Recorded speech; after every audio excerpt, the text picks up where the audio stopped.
반갑습니다. 주식단타 김프로입니다. 저는 2017년 키움증권 실전 투자대회에서 수익률 158%로 4위 입상한 바 있는 전업 투자자입니다.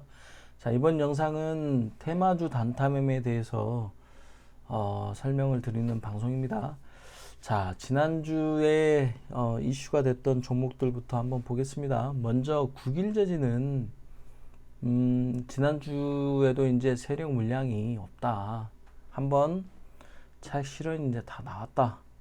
그렇게 이제 말씀을 드렸었고요. 만약에 이 국일재지가 정고점 돌파가 나온다면 그때는 세력 물량이 다시 들어온 것이기 때문에 공략을 하자.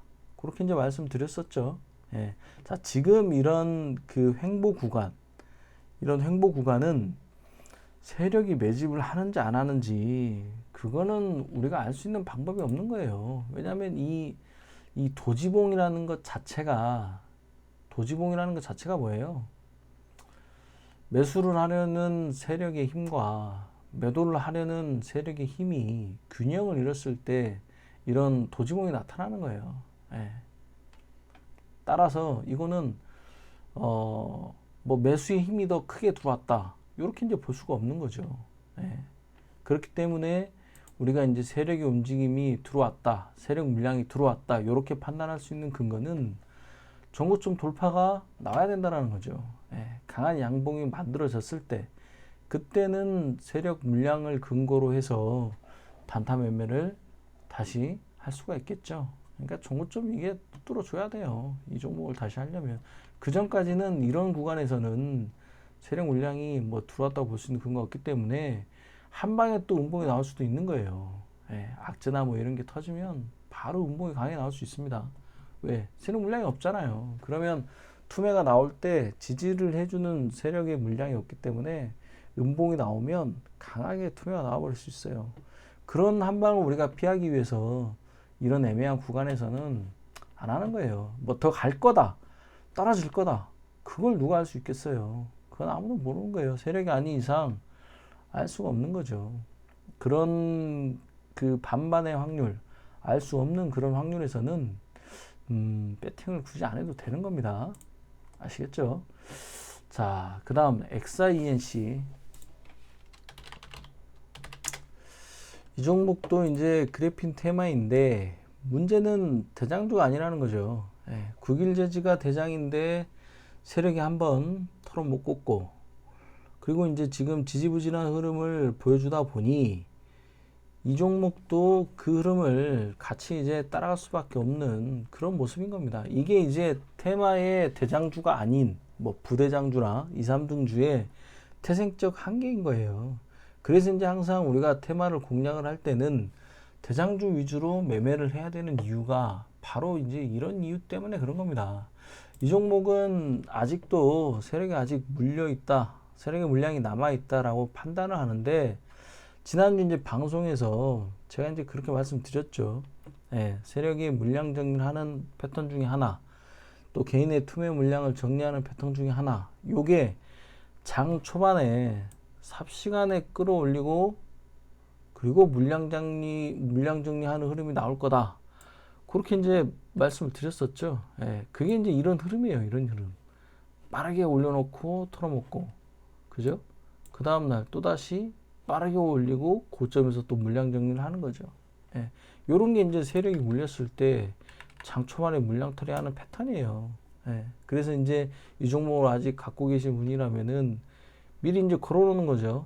네, 걸어놨다가 반등폭이 나오면 이런 자리 다 대응을 해줘야 돼요. 요런 자리들 대응을 해주는 겁니다. 또 이런 자리들 대응을 계속 해줘야 되는 거예요. 예, 그렇게 해야지. 반등폭 매도는 이제 대응을 하고 욕심은 내지 말고 빠져나오는데 주력을 해야 돼요. 왜냐? 앞서 말씀드렸잖아요. 국일재지가 대장인데 세력 물량에 대한 근거가 없기 때문에 이 종목도 어떻게 될지 모른다는 거죠. 국일재지가 떨어지면은 같이 떨어질 거 아닙니까? 예, 그렇기 때문에 부대장주나 뭐 2, 3등주는 수익을 뭐 크게 내겠다, 그런 욕심을 가지면 안 돼요. 이미 물려있는 상황이고 대장주가 물량이 없는 상황이기 때문에 빠져나오는데 주력을 해야 된다는 얘기죠. 예, 그래서 뭐 앞서 말씀드린 대로 초반에 받는 폭 매도 구간을 준다. 그러면 그때그때 정리를 해야 된다.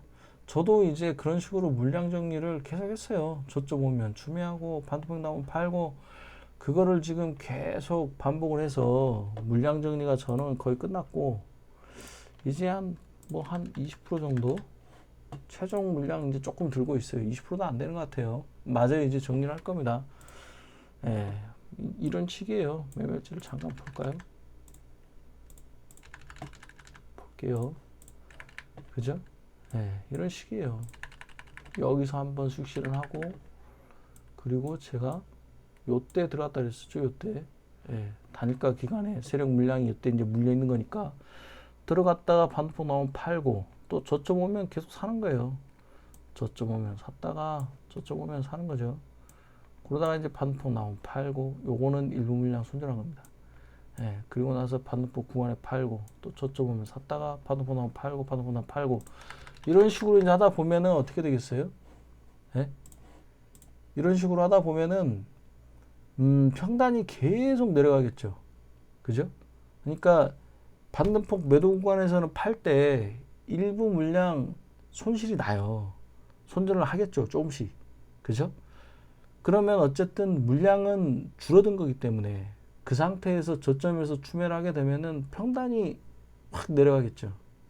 그죠? 그러다가 반등이 나오면 또 파는 거예요. 그럼 또 일부 물량 손절이 되겠죠. 그러다가 다시 저점에 오면은 또 사요. 그러면 평단이 또 다시 더 내려가겠죠. 그죠? 그런 식으로 이제 평단이 계속 내려가다 보면은 어느 순간 반등이 한번 빵 쳐줄 때 그때 잔량은 수익을 내는 경우가 있어요. 수익을 내게 되면은 어떻게 되겠어요? 그 전에 이제 반등폭 매도 손실을 조금이라도 만회하는 거예요. 예, 손실을 이제 최소화시키는 겁니다. 그런 식으로 이제 물렸을 때 그냥 마냥 하염없이 뭐 강하게 빵 쳐주기를 이제 기다리지 말고, 예, 단타 매매를 한다면 대응을 해주는 거죠. 대응을. 예, 반등폭 앞서 말씀드린 대로, 지난주에도 설명드린 대로 장 초반에 반등이 나올 때, 예, 뭐 내 본절가까지는 아니더라도 약손절 구간이든 뭐 손절 구간이든 내가 감당할 수 있는 손절 구간이다 그러면 일부 물량이라도 덜어내는 거예요. 그리고 나서 다시 저점 오면은 다시 조금 사고, 그래서 평단 낮추다가 또 앞서 말씀드린 대로 그 작업을 반복하다 보면은 결국 그게 손절을 좀 최소화하고 또 반등이 나오면 수익이 나게 되면은 만회할 수 있는 구간이 될 수도 있다. 그런 식으로 이제 빠져나오면 되는 거예요. 아시겠죠? 자, 그리고 이제 이번 주 이슈 종목은 전체적으로 세력이 강하게 들어온 종목이 없습니다. 예, 지금 뭐 강하게 들어온 종목이 없죠. 그나마 지금 파세코 한번 볼까요? 자, 파세코 이 종목이 뭐 올해도 이제 무더위가 예고가 되고 있고 창문형 에어컨이 이제 이슈가 되면서 세력 물량이 좀 들어온 모습입니다. 지금 제가 봤을 때는 세력 물량이 한 9,900원 요 정도 부근에서 한 100억 정도, 그 정도로 이제 남아있는 것으로 판단이 돼요. 자, 오늘 오전장에까지도, 그러니까 전날 상한가 들어왔고, 오늘 오전장에 또 강하게 양봉 만들어줬고, 그러다가 이제 오후장 내내 물량 정리를 했죠. 예, 그러다가 장 막판에 반등 폭을 주긴 했으나, 예, 아직까지 뭐 물량이 다 정리된 상태는 아니에요. 예, 따라서 내일 뭐 오늘 이제 이런 자리가 이제 분할로 매수를 해야 되는 구간이기도 하고요. 내일장 한 번 더 뭐 단일가에 또 하락을 했으니까 장 초반에 쌍바닥 자리라든지 이 자리를 깨는 투매 자리, 세력이 평단에 근처에서 분할로 매수를 한다면은 세력 물량이 남아있기 때문에 반등폭 매도를 노려볼만 합니다. 다만 오후장은 조심해야 돼요. 예, 이게 왜 그런 거냐면 만약에 이제 내일 오전장에 거래량을 터뜨리면서 뭐 종고점 근처든 아니면 종고점을 돌파하는 모습을 보인다면 요때는 이제 세력이 다시 물량 정리를 또 하겠죠. 어쨌든 종고점 돌파를 안 하고 운봉 흐름이 나온다는 거는 물량 정리를 하겠다는 얘기니까 물량 정리를 분명 할 거예요. 그러면 오후장은 눌림 자리를 주더라도 안 들어가는 게 낫습니다. 왜냐하면 오늘 종가보다 내일장 종가가 이제 더 높게 된다면 투자 경고에 지정이 될 확률이 높아요. 투자 경고 지정이 되고, 그리고 이제 단기가열 완화장치 발동 예고 공시가 나갈 수가 있어요. 예. 그렇게 되면 이제 세력이나 개미들도 그걸 피하려고 오후장에는 투매로 이제 던진단 말이죠. 예. 그 확률이 높기 때문에 오후장은 눌림 자리가 오더라도 안 하는 게 낫다. 따라서 이 종목은 굳이 한다면은 오전장에 투매 자리 매수가 된다면 그때 이제 매수를 하고 반등폭 매도로 첫 자리 반등폭에 대응을 해주면 되는 거예요. 승부를 빨리 봐야 돼요. 예. 오후장은 피하는 게 낫다. 그렇게 이제 보면 돼요. 이게 이제 계절성 테마이기 때문에 이게 이제 뭐 길게 가지 않을 확률이 높아요, 실은. 예. 게다가 이제 시가총액 자체가 뭐 1000억대 수준이기 때문에 예. 뭐 짧게 끝날 확률이 높아요. 물론 이제 갑자기 또 엄청 더워지거나 뭐 이슈가 된다거나 그러면 그때 이제 또 다시 할 확률이 높겠죠. 예. 그러면 그때 마찬가지 세력 물량 들어온 거 확인한 다음에 그때 다시 하면 돼요.